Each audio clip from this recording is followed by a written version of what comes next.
Merong isang awitin na sinasabi, the love of Jesus is sweet and marvelous. And it's usually sung by children, and we probably have sung it earlier on in our Christian life. Truly, the love of God is sweet and really marvelous. The love of Jesus has many faces and forms and essences, kaya dapat din natin ito na hindi lang maunawa, kundi maipamuhay. At yan ang pag-aaral natin ngayon, pinamagitan natin the N and C, love of Jesus. Dear Lord, we thank you that you are loving. We thank you, Father, that you have given us a loving Savior in the person of your Son, Jesus. Turuan mo kaming lalo itong maunawa, mai-apply sa buhay namin, at maipamuhay para sa pakinabangan hindi lang namin sarili, kundi ng marami, at para sa ikaluluwalhati nyo.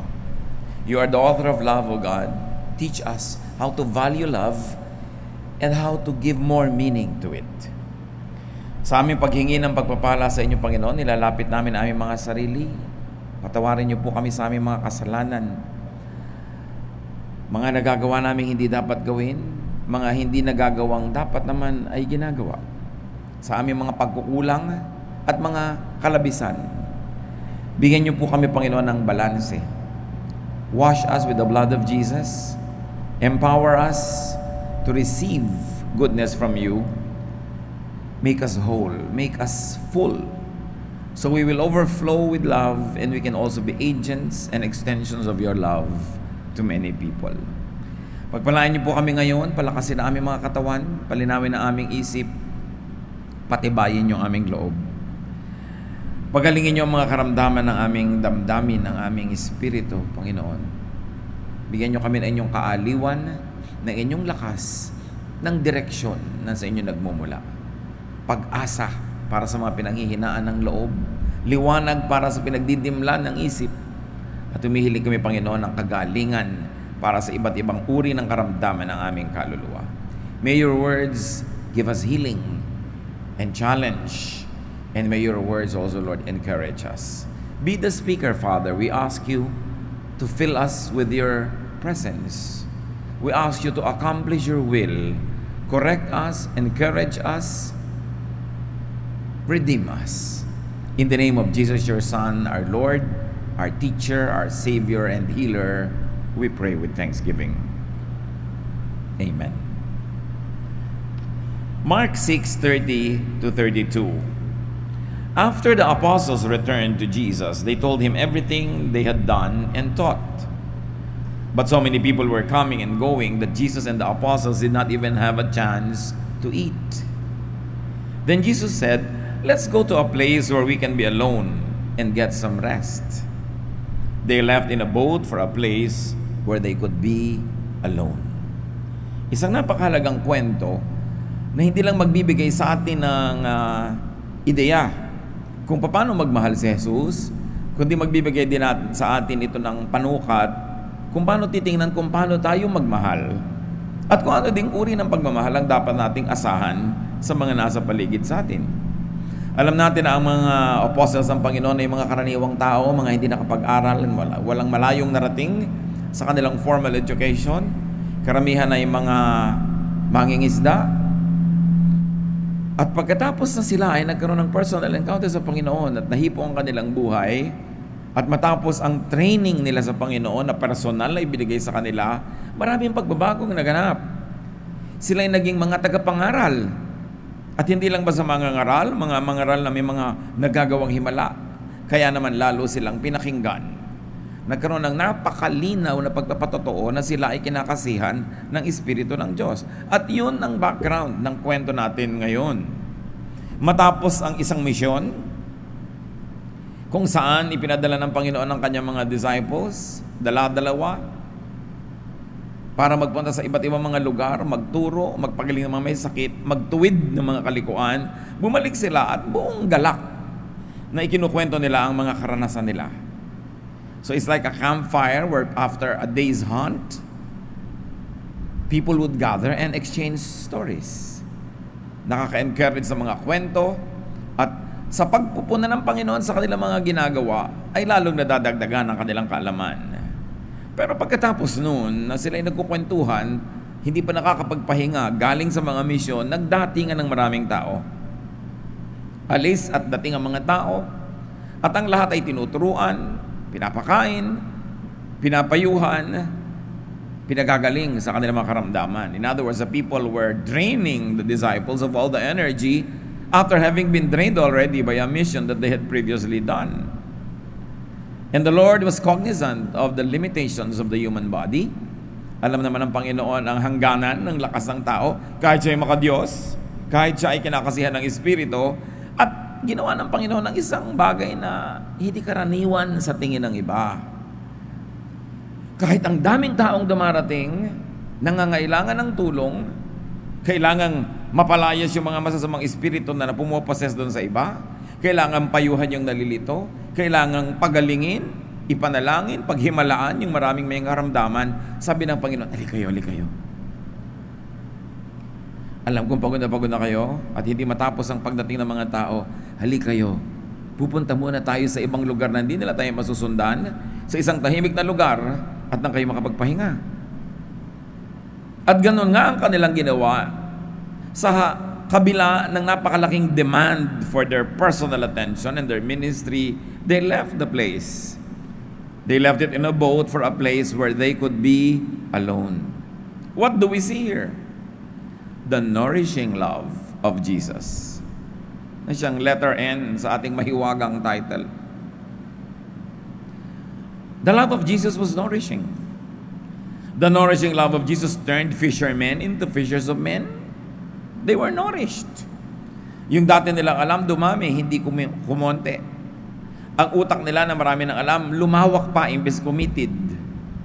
Ang mundo nilang ginagalawan, mas lumaki, mas marami silang napuntahan, mas marami silang nasabi, mas maraming tao silang nakasalamuha.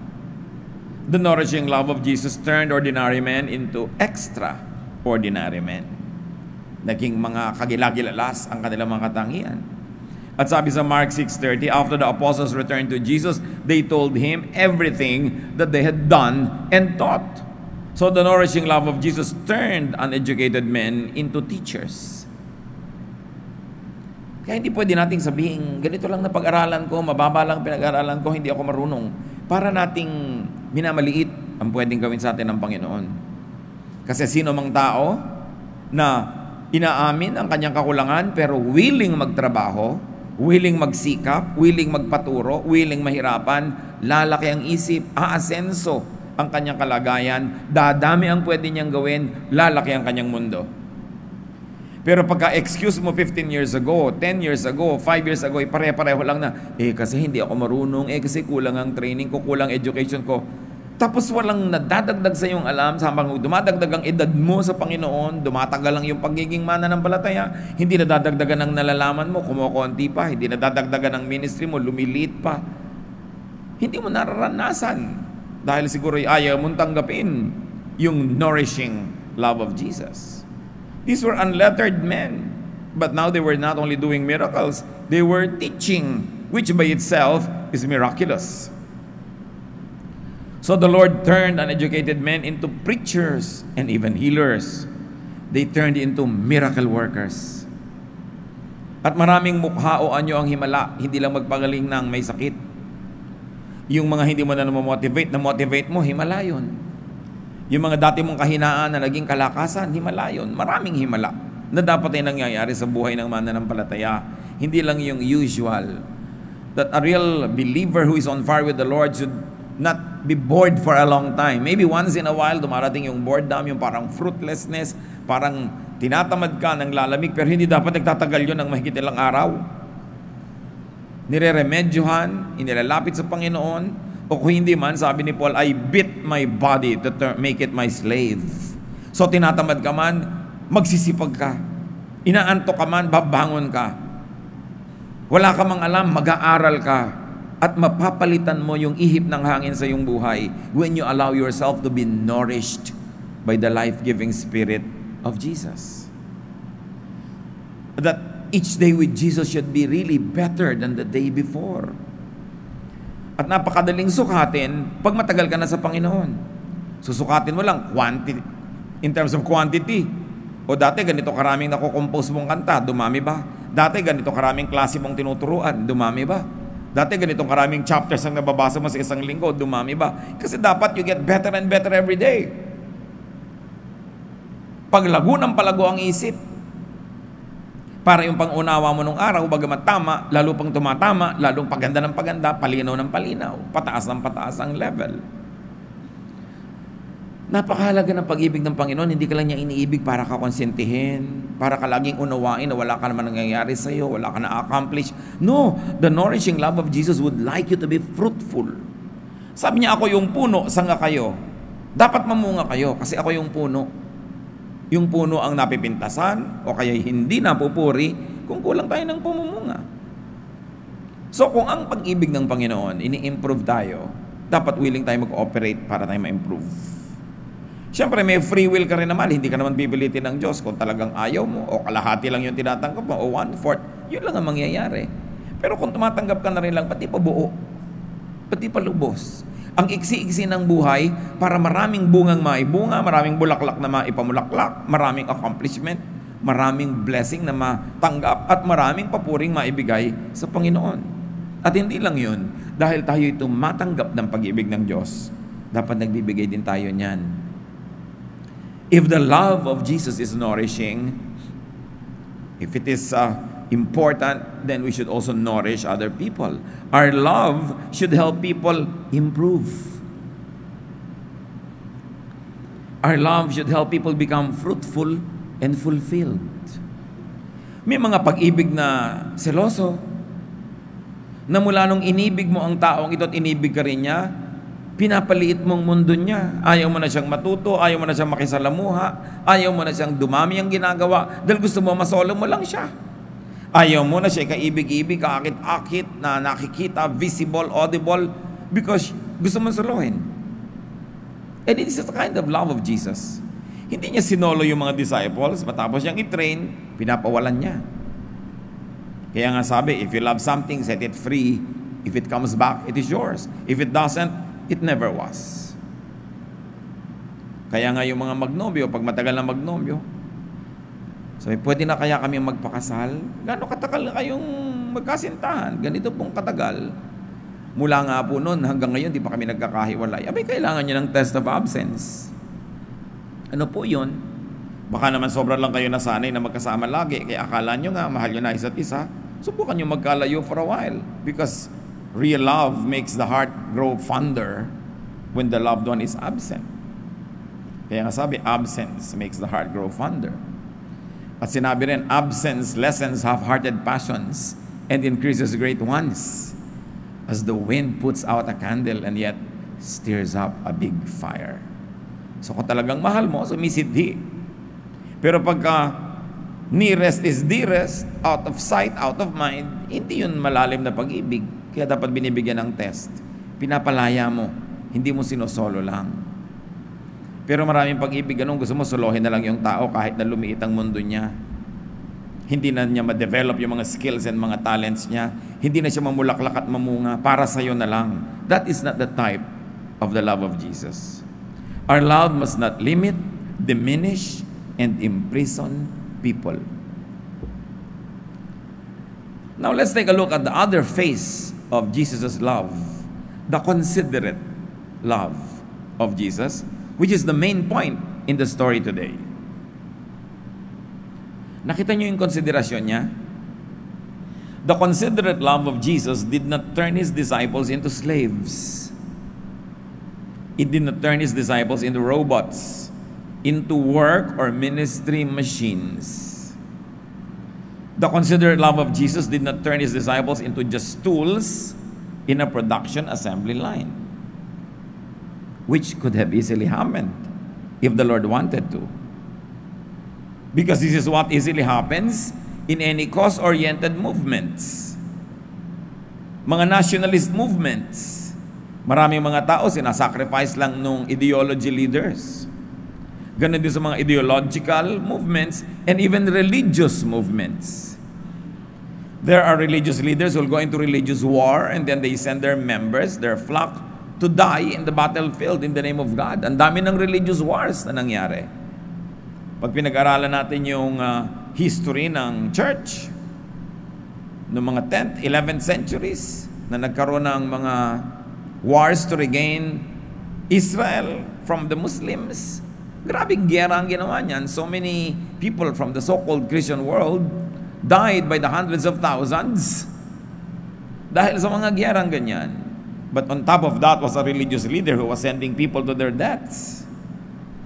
Kahit hanggang ngayon, maraming mga zealots, maraming mga taong kahit sumabog ang katawan nila, mapasabog lang nila yung katabi nila, gagawin nila. And their leaders trained them to do that. Leaders train people to die. There are many leaders who are training people to sacrifice their entire lives. Kung ano-ano mga vows, kung ano-anong mga sinusumpaan nila na pagpapakasakit, pagdurusa in the name of God. Emotionally and intellectually charged causes could attract extremists, zealots, to sacrifice themselves. Because there are sacrifice-hungry people. And it's a very interesting study. Sabi nung iba, bakit po the same Bible, the same church, the same lessons, bakit meron nagiging mga sobrang committed to the point na sila ay parang mga extremist, nagiging zealots, nagiging mga fanatics daw sa mga born-again Christians? True. Pero hindi lang po sa mga born-again Christian may fanatics. Yung mga fanatic na bawal sumaya, bawal kumain, bawal lahat ng maganda. Hindi lang sa born-again yan. Even in the Roman Catholic Church, ang daming fanatics. Lahat nga halos sa mga santo at santa ng Roman Catholicism may fanatic eh. Yung mga hindi kumain talaga hanggang mamatay, yung mga yung nagsakripisyo, yung hinahampas ang sarili. Hanggang ngayon nga may mga naglalagyan ng mga tinik sa kanilang mga hita para lagi silang dumudugo, para nagsasacrifice. Merong talagang hindi kumakain ng napakatagal. Ang daming pagdurusa. At hindi lang sa mga Christians na iba-ibang sekta. Sa ibang relihiyon din. May mga fanatic din. Yung talagang kahit patayin mo sila o pumatay sila, gagawin nila. In other words, fanaticism is not a franchise of Bible-based Christians.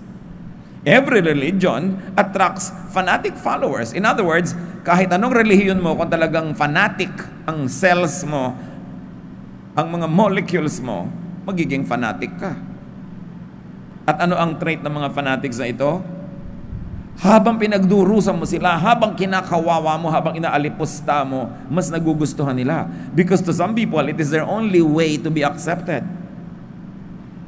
To some people, it is the only way to belong, to have importance and meaning, so they make nothing of themselves and of their lives so that they could have meaning. But Jesus is not for all of this. At yun ang gusto kong bigyan ng diin. Ang mga taong sobrang sacrifice in the name of God, dishonor God because God doesn't want your sacrifice. God only wants your obedience. God wants your love, your loyalty, not only to an unknown and unseen God, but expressed by loving others and by being good to people, even to yourself. Fanatic people set themselves to be exploited. They tell you, with their body language, with their words, kahit anong ipagawa mo, gagawin nila, kahit anong pagdurusa, mas unreasonable, mas mahirap, mas gusto nila, and they will use verses to support their fanaticism, just like people of other religions that will use some verse, some sacred literature, some song, whatever, to prove that they are better and more spiritual than others by sacrificing too much. But Jesus would not do any form of exploitation. Mark 6:31, but so many people were coming and going that Jesus and the apostles did not even have a chance to eat. Then Jesus said, let's go to a place where we can be alone and get some rest. They left in a boat for a place where they could be alone. Yung mga panatiko, yung mga extremist, ma-offend dyan.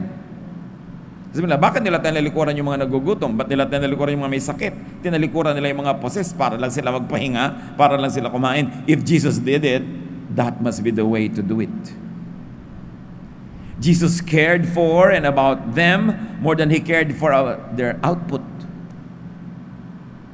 Mas pinapahalagahan ni Lord yung mga kasamahan niya, mga disciples niya, yung kanilang kalagayan, yung kanilang ikabubuti, kesa sa dami ng magagawa nilang kawang gawa. May oras, May oras na tama na muna ang paglilingkod sa iba, magpahinga muna. Tama na muna ang pagsasakripisyo, kumain naman tayo at matulog. Tama na muna ang sobrang pagbibigay, tumanggap naman tayo. Their well-being was supreme to Jesus. Tulad din ng, sabi niya, you will always have the poor with you. Ako, sandali lang nandito, so I don't mind. At kung buhusan niyo ka ng mahal na pabango, enjoyin natin. Sabi, puro na lang mahirap ang iniisip niyo, hindi naman sila mauubos, ang dami nila. Sabi gano'n, ako hindi lang laging nandito, so bakit yung sinisisi yung tao nagbuhos ng mahal na pabango? Kasi may nagbuhos sa kanya ng pabango, sabi ng ibang disciples, kung ibinigay na lang natin sa mahirap yung pabango na yan, ibinenta natin, tapos yung pinagbenta, binigay sa mahihirap, mabuti pa. Sabi ni Lord, the poor you will always have with you, but not me. So hindi extreme dapat. Marunong ka magtipid para sa ikabubuti ng marami, pero hindi ka laging nagtitipid buong buhay. Marunong ka rin magpasarap. Tingnan nyo si Sisa na hindi nagpasarap sa sarili. Ano nangyari? Naloka. Tipid ng tipid para sa mga anak, tipid ng tipid para sa asawa, pakain sa anak, pakain sa asawa, wala para sa kanya, mamaya tulala. Dapat nagtitira ka sa sarili mo. Dapat minamahal mo rin ang sarili mo. Kasi likha ka ng Diyos. Pag pinabayaan mo ang sarili mo, pinabayaan mo yung likha ng Diyos, binabaliwala mo yung paglikha niya sa iyo. O ipagpalagay na hindi mo mahal ang sarili mo. Paano kung mahal ka ng Diyos? Which is the fact. Kung hindi mo mahal ang sarili mo na ayaw mong alagaan, alang-alang sa Diyos na nagmamahal sa iyo, na nasasaktan pag napapahamak ka, alagaan mo ang sarili mo. O babae, hindi mo mahal ang puri mo. Kahit ipaghampasan mo yung katawan mo sa apat na sulok ng misericordia, baliwala lang sa'yo. Paano sa nanay mo, sa tatay mo, sa kapatid mo na nagmamahal sa'yo, na nasasaktan pag ginagawa mo yan? Di ba dapat mo ingatan ang sarili mo? Ang totoo lang, dapat mong ingatan ang sarili mo dahil mahal mo ang sarili mo. Pero kung hindi mo man mahal, may iba pang nagmamahal sa'yo na dapat mo pa rin isaalang-alang. May mga anak, babagsak sa school, magsusuicide. Tinanggihan ng nililigawan, nag-suicide. Iniwan ng asawa, nag-suicide. O ipagpalagay na wala nang kwenta sa inyong buhay inyo. Pero paano naman yung mga nagmamahal sa inyo? Yung mangungulila, yung maghahanap sa inyo. Don't you care for them? That's why we take care of our bodies, we take care of ourselves, we take care of our wellness, because hindi lang ikaw ang nagmamahal sa sarili mo. Mahal ka ng Diyos at the very least. And your body is a temple of the Holy Spirit, which you have from God. So sabi sa Bible, glorify God in your bodies. Therefore, you must eat on time. You must eat properly. You must rest. Don't sacrifice too much to the point that you destroy your health. God does not want your sacrifice. God is not impressed with sacrifice. Ang kailangan sa atin, maging masunurin sa kanyang mga moral laws, maging maibigin sa kapwa at sa sarili. Kaya sabi ng Panginoong Yesus, love others as you love yourself. Hindi sinabi ni Jesus na love others only and forget yourself. Ang ginawa niyang sukatan, paano ko po ba iibigin ang kapwa ko? Di kung paano mo kamahal ang sarili mo. Mahal na mahal ko po ang sarili ko. Oo nga, nakahalata ko, sabi ni Lord. Kaya yan, ganyan mo rin mahalin ang iyong kapwa. Mahal na mahal mo rin. Ngayon, kung hindi mo mahal ang sarili mo, hindi mo rin mamahalin ang kapwa mo. Walang kwenta, walang mangyayari sa mundo, walang magmamahalan. But the beginning of love for others is a healthy love of self. Kasi kung nagpapahalaga ka sa sarili mo, magkakaroon ka ng pamantayan kung gaano rin kahalaga ang iyong kapwa. How do we care for? How do we love people who work with us or for us? Kayo mga employer, paano nyo minamahal yung mga employees? Mga manggagawa. How do we care for our working parent? Mga anak, may mga magulang kayo nagtatrabaho, nagpapakasakit, yung gustong bilhin, hindi binibili, yung gustong kainin, hindi kinakain. But what do you do? Do you exploit that love? Kung alam nyo mahal kayo, do you abuse it? Do you use emotional blackmail against your parents so that you will get what you want?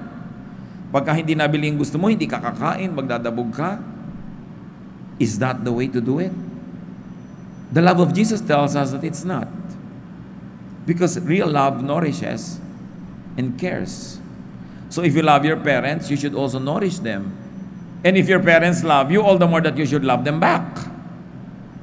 Dapat lagi mo silang alagaan. How do you love your spouse? Minamahal mo bang yung asawa o nine-neglect? Sarili mo lang bang kasiyahan? Sarili mong gusto?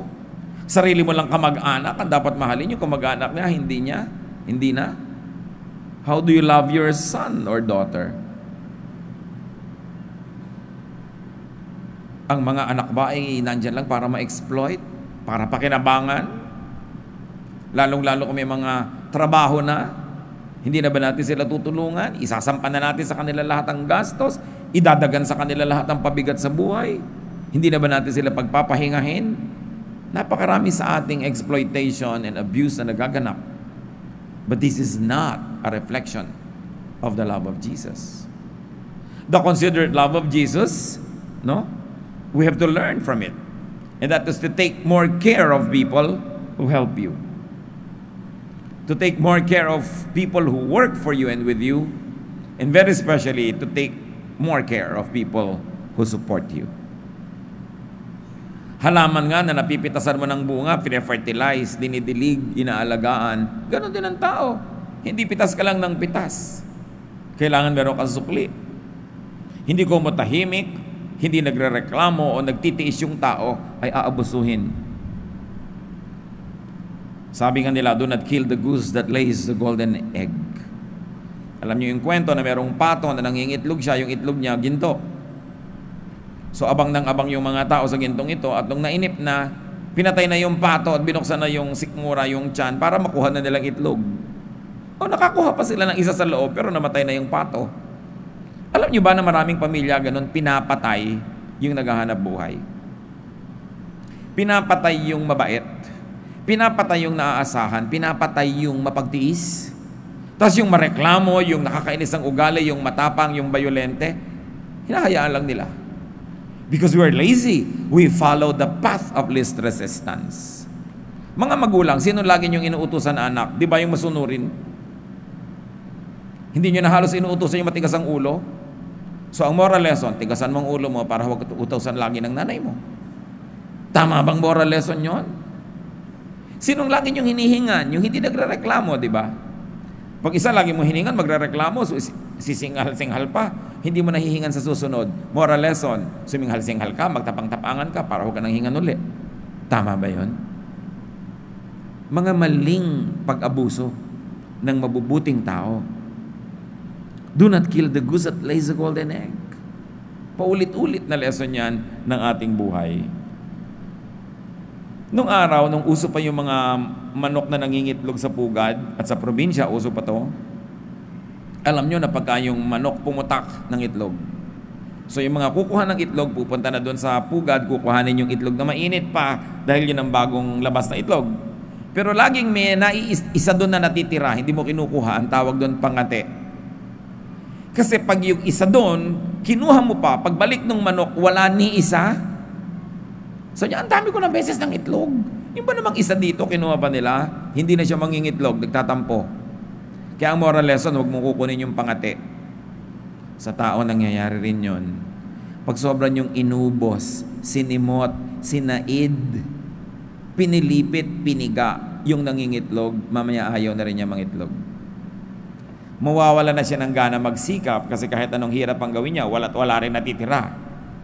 Kung lagi kang hingi ng hingi, tapos pupuntahan ka, wala ka rin naipundar, wala ka rin nagawa, hihingi ka ng pambayad ng utang, pag binuntahan ka, may utang ka pa rin, inubos mo lahat, susunod di ka nabibigyan.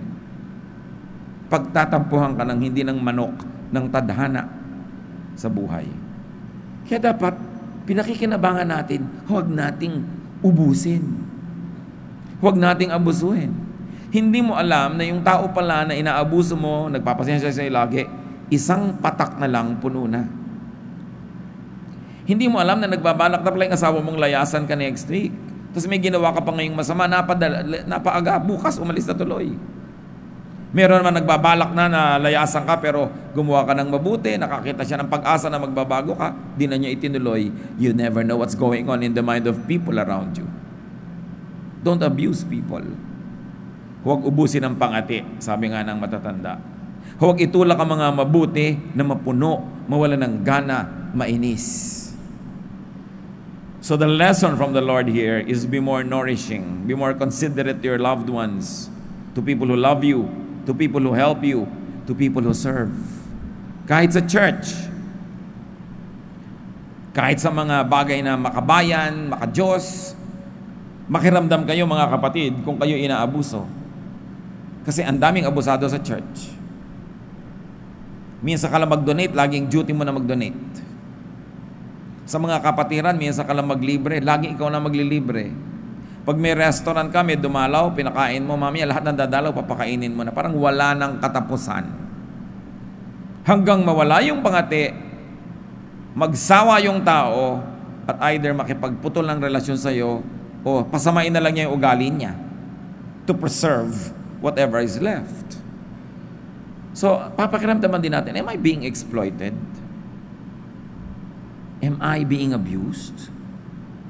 Brothers and sisters, even in the service of God, do not invite or tolerate abuse. Do not advertise yourself of somebody that can be abused. Pag nakakaramdam kayo na medyo inaabuso na kayo, magparamdam kayong ayaw nyo, tumanggi kayo, say no. It is one of the virtues that we have to learn, to say no. To say, ay hindi ko na kaya, o ayoko na. Tama na muna, pagpahingahin nyo ako.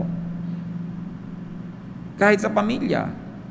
Pag emergency, lumalapit sa'yo, pero pag birthday, lalapit pa rin. Pag may handaan, lalapit pa rin. Hindi na emergency yan. Hindi na nakakamatay na hindi magdebu. Pero hihingan ka pa rin. Minsan lang namumugdebu. Minsan ding ikasal, minsan ding binyagan, minsan ding mamatay. Hindi na matatapos, hindi na mauubos.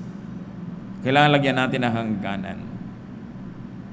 Yung mga religious zealots, mga fanatics, makahalata kayo kung pinapatay nyo na inyong sarili. Sobra ng pagdurusan ninyo. At may bisyo pa yung mga fanatic. Hindi sila kontentong sila lang yung fanatic. Dapat lahat din. So kung gusto nila mag-ayuno ng 6 na araw, dapat kayo rin. Kung hindi, demoni kayo. Kung ayaw nila magbihis ng maganda, dapat kayo rin. Hindi. Kung ayaw nilang umattend ng party, ayaw nilang kumain ng masarap, dapat kayo rin. Hindi. Yan ang sakit ng mga fanatics. Magbantay kayo kasi meron mga ganyan sa church. Huwag kayo magpapa-influence. Hindi sila representative ng Diyos. And I'm going to discuss that in another issue about the Lord not wanting fanaticism and not wanting needless sacrifices. Hindi ko mo sakripisyo ng kasakripisyo, nagugutom ka, mukha kang tiriringgay, hindi ka maganda, nangangayayat ka, mukha kang kalansay, natutuwa na sa iyo ang Diyos. Dapat natin kilalanin yung Diyos na ating tagapagligtas. Dahil pati sa mga fanaticism, iniligtas na rin ni Jesus ang mga tao. Hindi kailangan yon. At hindi yan sila fanatic dahil sila yung makakristo. Kahit sa ibang relihiyon sila napasali, magiging fanatic pa rin sila. Dahil molecular, cellular, genetic, doon dapat magsimula ang pagbabago. Dahil lahat ng relihiyon may mga ganyan. So, what do you do with people who love you and nourish you? Be more appreciative in words and in action. And the greatest appreciation you could show to people who love you is by giving them rest. Rest sa gastos. Kung inililibre nila kayo everyday, gawin nyo naman na, Sunday ngayon ako naman, kahit na ang libre ko ay napakahina, napakakonti, ma-rest naman siya. Pag siya lagi ang taya, ikaw naman. Kailangan ng tao ng rest. Ganon yung ginawa ng Panginoon sa kanyang mga disciples. Kahit na may mga possessed doon, kailangan ma-deliver. Kahit may mga nag-aagaw buhay na kailangan ipanalangin, pinagpahinga muna niya. Pinagpapahinga ba natin yung mababait? O mas pinapagod pa natin, total, hindi naman nagre-reklamo. Be more expressive of appreciation, especially to God. How do we express our appreciation of God? Sabi ni Lord sa Malakay, you rob me, mga magnanakaw kayo, you rob me. At sabi ng mga tao, how do we rob you? Sabi niya, in your tithes and offerings, don't you think I count? Sabi ganon. Give back to God what belongs to God. The Lord expects it. Nung may pinagaling siya, 10 tao, isa lang ang bumalik. Sabi niya, palagay ko 10 yung aking pinaghimalaan, bakit nasan yung siyam, ikaw lang ang bumalik dito? So hinahanap niya yung pagbabalik, hinahanap niya yung pagpapasalamat, hinahanap niya yung appreciation kahit sa Diyos. tao pa kaya ang hindi maghanap ng ganong klaseng recognition? The love of Jesus nourishes. The love of Jesus is considerate. Make that kind of love your love for others, even for yourself. And don't allow others to love you in the wrong way that you get abused. Hindi ka banalan, hindi ka baitan na magpaabuso. You have to protect yourself, who is God's creation and who is loved by God. Hindi ka banal pag nagpapaabuso ka. Ayaw ng Diyos nun. Jesus wants you free. Jesus has set you free. So alisin natin yung sobrang mentality na magtitiis na lang ako. You've got to register your protest when you're being abused. Why? Because people think it's okay. Then you've got to let them know. At kung magtitiis ka talaga, pwede mo sabihin sa nanay mo, nanay, pagod na ako sa mga sobrang yung pag-asa sa akin, sa paghingi niyo sa akin, pagbibigay sa mga kapatid kong tamad. Pagod na ako sa pagpapasensya sa mga anak niyo, apo niyo, kung sino-sino pamangkin niyo na sa akin niyo isinasampa. Pero dahil mahal ko kayo, tutulungan ko pa rin kayo. Pero gusto ko malaman yung pagod na ako. Diba? Ulitin niyo nga. Practice kayo kasi maraming nanay na abusada. Diba? Maraming kamag-anak na abusada. Kailangan niyo sabihin, you are free. Huwag lang kayo maging rude, huwag kayo maging magaspang, but you must register your protest. Why? Because you're a dignified person, created in God's image. You were not created by God to be a slave. But God likes you to love. God likes you to support people. God likes you to be kind. But do not turn yourself into a doormat. Do not turn yourself into basahan na hinahagis-hagis lang ng tao, because you were fearfully and wonderfully made.